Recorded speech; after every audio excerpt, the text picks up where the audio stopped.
بسم اللہ الرحمن الرحیم۔ اصل کہانی کے ساتھ آپ کی خدمت میں حاضر۔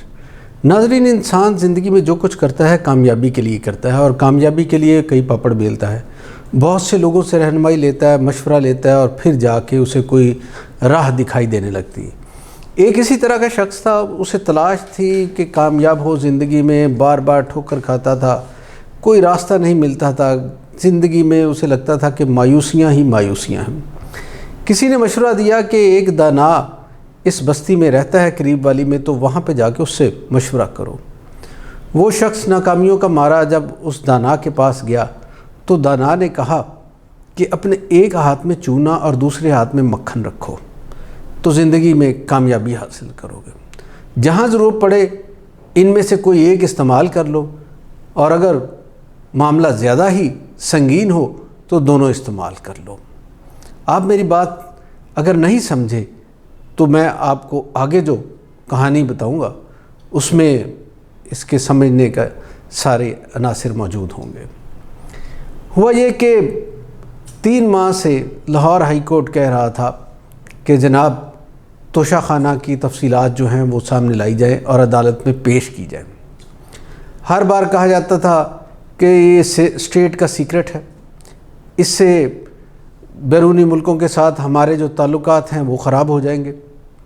بھلا اس میں کیا خرابی والی بات تھی؟ مسئلہ صرف یہ تھا کہ گھڑی کا جو ناٹک ایک رچایا جا رہا تھا، گھڑی چوری کا عمران خان کے خلاف، اس کے ناکام ہونے کا اندیشہ تھا۔ اس وجہ سے اس میں رکاوٹ پیدا کی جا رہی تھی، اور جب ہائی کورٹ نے زیادہ زور دیا تو ایک راستہ نکالا گیا، ایک فہرست 446 صفحات کی وہ جاری کر دی گئی۔ میں نے وہ لسٹ دیکھی ہے، اس میں بہت سے حکمران اور ان کے خاندانوں کے افراد نے کئی طرح کے تحائف جو باہر سے ملے وہ اس وقت کی رائج فیس ادا کر کے رکھ لیے۔ انہیں اس لحاظ سے کوئی غیر قانونی کام نہیں کہا جا سکتا تھا کہ قانون میں اس کی گنجائش موجود تھی۔ یہ الگ بات ہے کہ یہ قانون بنایا ہی چوری کے لیے تھا، حکمران اشرافیہ کو نوازنے کے لیے بنایا گیا تھا۔ ان تحائف کی قیمت کی اسیسمنٹ وہ جو ادارہ، جو مشاورتی کونسل یا جو باڈی کرتی تھی وہ حکمرانوں ہی کی منتخب کردہ تھی، اور ان لوگوں کو بھی اس میں سے کمیشن ملتا تھا اسیسمنٹ کا۔ تو یہ ایک کھیل تھا جو سب مل جل کے رچا رہے تھے، اور اپنے اپنے مفادات کے لیے یکساں قسم کے ساری جوڑ توڑ ہو رہا تھا۔ نقصان کس کا ہو رہا تھا؟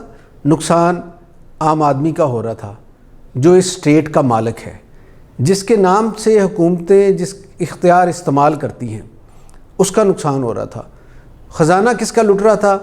اس عام آدمی کی محنت سے پائی جو جمع کی ہوئی تھی، اس عام آدمی کا خزانہ لٹ رہا تھا۔ اور کسے خیال نہیں تھا کہ نقصان کس کا ہو رہا ہے؟ حکمران اشرافیہ کو۔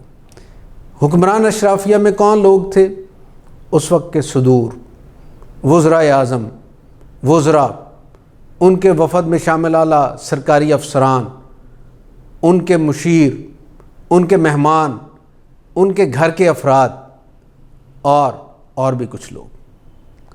آج کی لسٹ میں نے دیکھا تو مجھے بہت سے ایسے نام نظر نہیں آئے جو پچھلے 21 سال میں غیر ملکی وفود کی شکل میں دوسرے ملکوں میں جاتے رہے اور وہاں سے انہیں تحائف ملتے رہے۔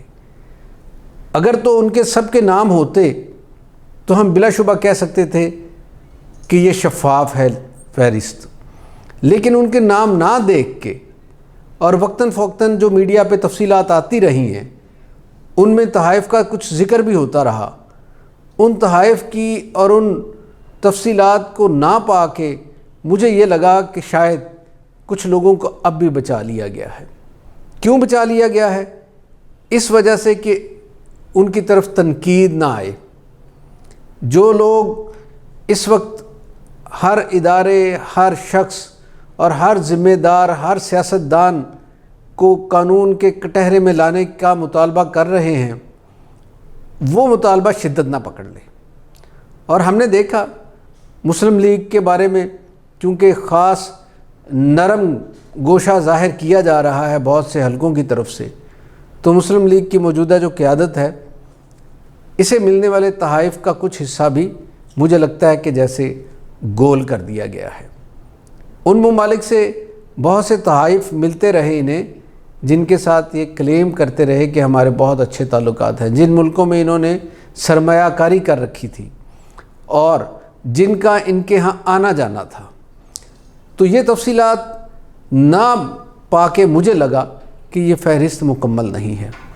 اب یہ کیا اسے وقت دینی چاہیے؟ کیا اس طرح کی خامی والی اور نامکمل فہرست کو تسلیم کیا جانا چاہیے؟